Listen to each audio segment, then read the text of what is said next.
আমরা জানি যে কয়েকদিন আগেই মুর্শিদাবাদের রেজিনগরে রামনবমীর দিন মিছিলে অশান্তির মামলায় বড় পর্যবেক্ষণ দিয়েছিল কলকাতা হাইকোর্ট এবং তীব্র ক্ষোভ প্রকাশ করে প্রধান বিচারপতির বেঞ্চ বলে যে যেখানে মানুষ 8 ঘন্টা শান্তিপূর্ণভাবে নিজেদের উৎসব পালন করতে পারেন না সেখানে এই মুহূর্তে ভোটের কোনো প্রয়োজন নেই। নির্বাচন কমিশনকে আমরা বলবো বহরমপুর লোকসভা কেন্দ্রের নির্বাচন যেন পিছিয়ে দেওয়া হয়। আর এরই মধ্যে বহরমপুর লোকসভা কেন্দ্রের অন্তর্গত বড়োয়ায় গতকাল রাতে বোমা ফাটার এই অভিযোগ উঠল।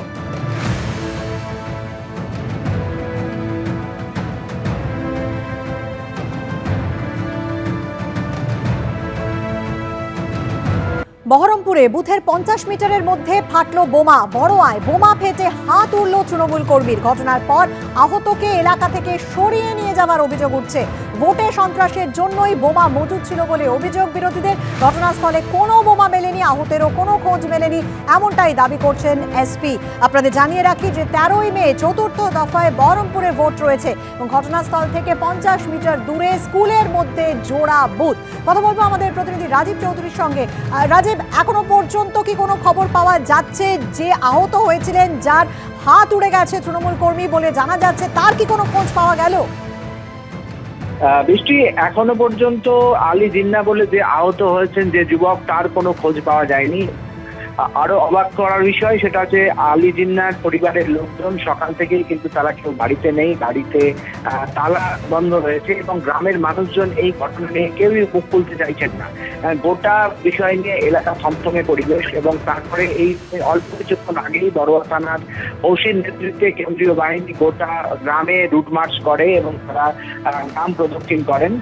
তাদের পক্ষ থেকে এখনো পর্যন্ত পুলিশের পক্ষ থেকে এই যে ঘটনা ঘটেছে, ঘটনা নিয়ে তাদের সত্যতা নিয়ে তারা কিন্তু সন্দেহান প্রকাশ করছেন। কিন্তু স্থানীয় মানুষজন যেটা বলছেন, ভয়ে আতঙ্কে তারা মুখ খুলতে পারছেন না এবং গতকাল রাতে যে ঘটনা ঘটে সেই ঘটনার স্থলে আহত আলী জিন্নার হাতের আঙুল পড়ে থাকতে দেখা যায় এবং স্থানীয় মানুষজন যেটা বলছেন তাকে মুর্শিদাবাদ না বীরভূমের কোনো একটি বেসরকারি হাসপাতালে সেখানে তার চিকিৎসা চলছে বলে স্থানীয় মানুষের অভিযোগ। কিন্তু তারা এই নিয়ে কিন্তু ক্যামেরার সামনে তারা মুখ খুলতে ভয় পাচ্ছেন। গোটা ঘটনা নিয়ে কিন্তু এলাকায় উত্তেজনা এবং একটা থমথমে পরিবেশ রয়েছে। বৃষ্টি, রাজীব, এখনো পর্যন্ত পুলিশ কি বলছে? প্রথমে তো যেটা পুলিশের দাবি ছিল যে ঘটনাস্থলে এই বোমা বিস্ফোরণের কোনো চিহ্ন পাওয়া যায়নি, বোমা উদ্ধার হয়নি এবং আহতকেও খুঁজে পাওয়া যাচ্ছিল না, তারও কোনো খোঁজ মেলেনি। তাহলে সেক্ষেত্রে এখনো পর্যন্ত পুলিশ আর নতুন কিছু তথ্য দিচ্ছে কি? আসবো অবশ্যই তোমার কাছে, তবে তার আগে আপনাদের জানাই যে বড়োয়ায় বোমা ফেটে হাত উড়ে গেল তৃণমূল কর্মীর এবং ঘটনার পর সবথেকে যেটা অবাক করা কাণ্ড তা হচ্ছে আহতকে এলাকা থেকে সরিয়ে নিয়ে যাওয়ার অভিযোগ উঠেছে।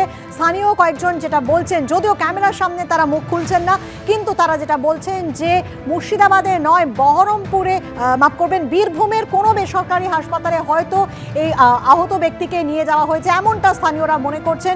ভোটে সন্ত্রাসের জন্য বোমা মজুদ ছিল বলে বিরোধীরা অভিযোগ করছেন, কিন্তু ঘটনাস্থলে কোনো বোমা মেলেনি, আহতেরও খোঁজ মেলেনি। এসপি এমনটাই দাবি করলেন।